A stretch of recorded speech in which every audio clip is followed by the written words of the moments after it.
Foundations. Every great company is unique, but there are a few things that every business must get right at the beginning.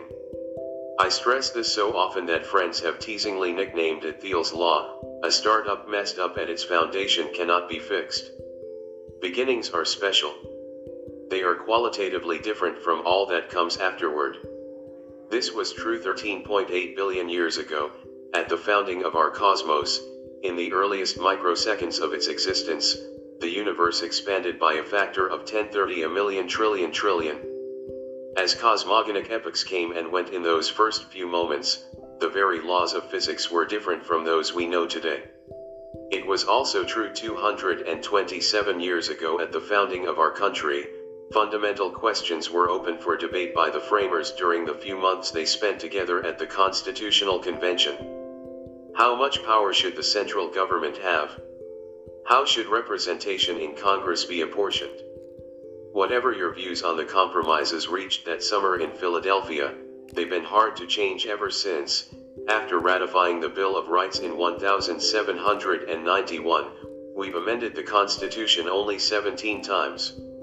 Today, California has the same representation in the Senate as Alaska, even though it has more than 50 times as many people. Maybe that's a feature, not a bug. But we're probably stuck with it as long as the United States exists. Another constitutional convention is unlikely. Today we debate only smaller questions. Companies are like countries in this way. Bad decisions made early on, if you choose the wrong partners or hire the wrong people, for example, are very hard to correct after they are made. It may take a crisis on the order of bankruptcy before anybody will even try to correct them. As a founder, your first job is to get the first things right, because you cannot build a great company on a flawed foundation. Founding matrimony. When you start something, the first and most crucial decision you make is whom to start it with. Choosing a co-founder is like getting married, and founder conflict is just as ugly as divorce. Optimism abounds at the start of every relationship. It's unromantic to think soberly about what could go wrong, so people don't. But if the founders develop irreconcilable differences, the company becomes the victim.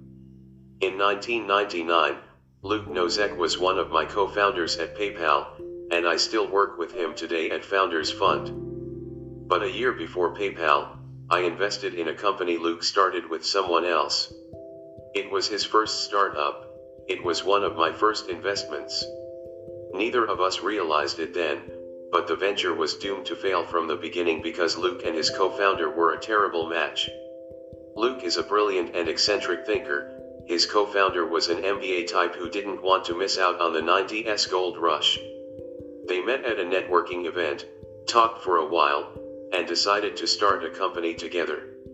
That's no better than marrying the first person you meet at the slot machines in Vegas.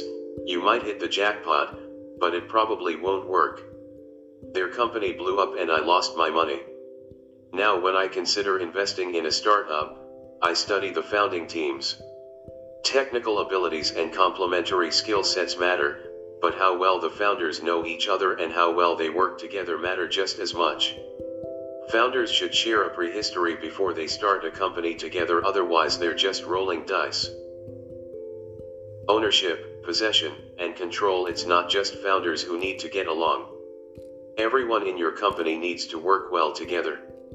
A Silicon Valley libertarian might say you could solve this problem by restricting yourself to a sole proprietorship. Freud, Jung, and every other psychologist has a theory about how every individual mind is divided against itself, but in business at least, working for yourself guarantees alignment. Unfortunately, it also limits what kind of company you can build. It's very hard to go from 0 to 1 without a team. A Silicon Valley anarchist might say you could achieve perfect alignment as long as you hire just the right people, who will flourish peacefully without any guiding structure. Serendipity and even free-form chaos at the workplace are supposed to help disrupt all the old rules made and obeyed by the rest of the world.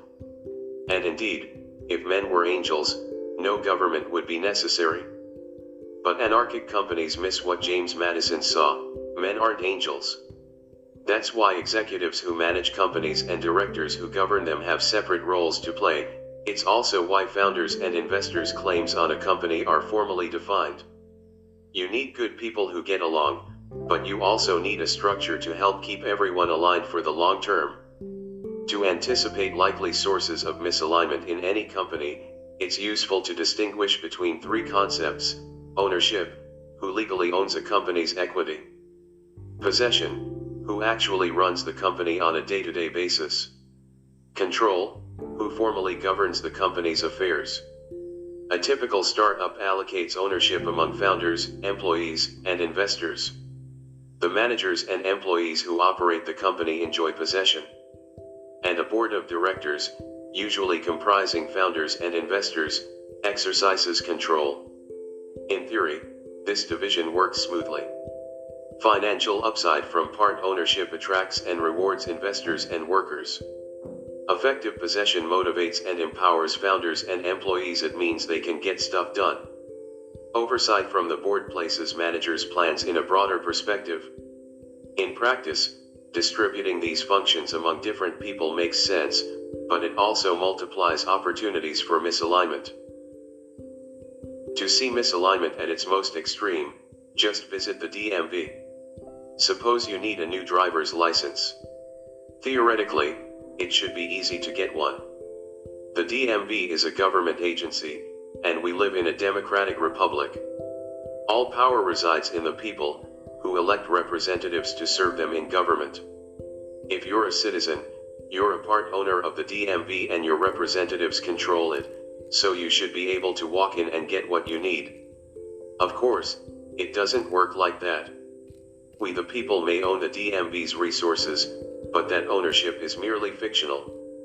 The clerks and petty tyrants who operate the DMV, however, enjoy very real possession of their small-time powers. Even the governor and the legislature charged with nominal control over the DMV can't change anything. The bureaucracy lurches ever sideways of its own inertia no matter what actions elected officials take. Accountable to nobody, the DMV is misaligned with everybody. Bureaucrats can make your licensing experience pleasurable or nightmarish at their sole discretion. You can try to bring up political theory and remind them that you are the boss, but that's unlikely to get you better service. Big corporations do better than the DMV, but they're still prone to misalignment, especially between ownership and possession. The CEO of a huge company like General Motors, for example, will own some of the company's stock, but only a trivial portion of the total. Therefore, he's incentivized to reward himself through the power of possession rather than the value of ownership. Posting good quarterly results will be enough for him to keep his high salary and corporate jet. Misalignment can creep in even if he receives stock compensation in the name of shareholder value. If that stock comes as a reward for short-term performance, he will find it more lucrative and much easier to cut costs instead of investing in a plan that might create more value for all shareholders far in the future. Unlike corporate giants, early-stage startups are small enough that founders usually have both ownership and possession. Most conflicts in a startup erupt between ownership and control, that is, between founders and investors on the board. The potential for conflict increases over time as interests diverge. A board member might want to take a company public as soon as possible to score a win for his venture firm, while the founders would prefer to stay private and grow the business. In the boardroom, less is more. The smaller the board, the easier it is for the directors to communicate, to reach consensus, and to exercise effective oversight. However, that very effectiveness means that a small board can forcefully oppose management in any conflict. This is why it's crucial to choose wisely. Every single member of your board matters. Even one problem director will cause you pain, and may even jeopardize your company's future. A board of 3 is ideal. Your board should never exceed 5 people, unless your company is publicly held. Government regulations effectively mandate that public companies have larger boards. The average is 9 members. By far the worst you can do is to make your board extra large. When unsavvy observers see a non-profit organization with dozens of people on its board, they think, "Look how many great people are committed to this organization. It must be extremely well run." Actually, a huge board will exercise no effective oversight at all. It merely provides cover for whatever microdictator actually runs the organization. If you want that kind of free rein from your board, blow it up to giant size. If you want an effective board, keep it small. On the bus or off the bus, as a general rule, everyone you involve with your company should be involved full-time. Sometimes you'll have to break this rule. It usually makes sense to hire outside lawyers and accountants, for example. However, anyone who doesn't own stock options or draw a regular salary from your company is fundamentally misaligned. At the margin, they'll be biased to claim value in the near term, not help you create more in the future. That's why hiring consultants doesn't work. Part-time employees don't work. Even working remotely should be avoided, because misalignment can creep in whenever colleagues aren't together full-time, in the same place, every day. If you're deciding whether to bring someone on board, the decision is binary. Ken Kesey was right, you're either on the bus or off the bus. Cash is not king for people to be fully committed, they should be properly compensated. Whenever an entrepreneur asks me to invest in his company, I ask him how much he intends to pay himself. A company does better the less it pays the CEO. That's one of the single clearest patterns I've noticed from investing in hundreds of startups. In no case should a CEO of an early stage, venture-backed startup receive more than $150,000 per year in salary. It doesn't matter if he got used to making much more than that at Google or if he has a large mortgage and hefty private school tuition bills. If a CEO collects $300,000 per year, he risks becoming more like a politician than a founder. High pay incentivizes him to defend the status quo along with his salary, not to work with everyone else to surface problems and fix them aggressively. A cash-poor executive, by contrast, will focus on increasing the value of the company as a whole. Low CEO pay also sets the standard for everyone else. Aaron Levy, the CEO of Box, was always careful to pay himself less than everyone else in the company. 4 years after he started Box, he was still living 2 blocks away from HQ in a 1-bedroom apartment with no furniture except a mattress. Every employee noticed his obvious commitment to the company's mission and emulated it. If a CEO doesn't set an example by taking the lowest salary in the company, he can do the same thing by drawing the highest salary. So long as that figure is still modest, it sets an effective ceiling on cash compensation. Cash is attractive. It offers pure optionality. Once you get your paycheck, you can do anything you want with it. However, high cash compensation teaches workers to claim value from the company as it already exists instead of investing their time to create new value in the future. A cash bonus is slightly better than a cash salary, at least it's contingent on a job well done. But even so-called incentive pay encourages short-term thinking and value grabbing. Any kind of cash is more about the present than the future. Vested interest startups don't need to pay high salaries because they can offer something better: part ownership of the company itself. Equity is the one form of compensation that can effectively orient people toward creating value in the future. However, for equity to create commitment rather than conflict, you must allocate it very carefully. Giving everyone equal shares is usually a mistake. Every individual has different talents and responsibilities as well as different opportunity costs, so equal amounts will seem arbitrary and unfair from the start. On the other hand, granting different amounts up front is just as sure to seem unfair. Resentment at this stage can kill a company, but there's no ownership formula to perfectly avoid it. This problem becomes even more acute over time as more people join the company. Early employees usually get the most equity because they take more risk, but some later employees might be even more crucial to a venture's success. A secretary who joined eBay in 1996 might have made 200 times more than her industry veteran boss who joined in 1999. The graffiti artist who painted Facebook's office walls in 2005 got stock that turned out to be worth $200 million, while a talented engineer who joined in 2010 might have made only $2 million. Since it's impossible to achieve perfect fairness when distributing ownership, founders would do well to keep the details secret. Sending out a company-wide email that lists everyone's ownership stake would be like dropping a nuclear bomb on your office. Most people don't want equity at all. At PayPal, we once hired a consultant who promised to help us negotiate lucrative business development deals.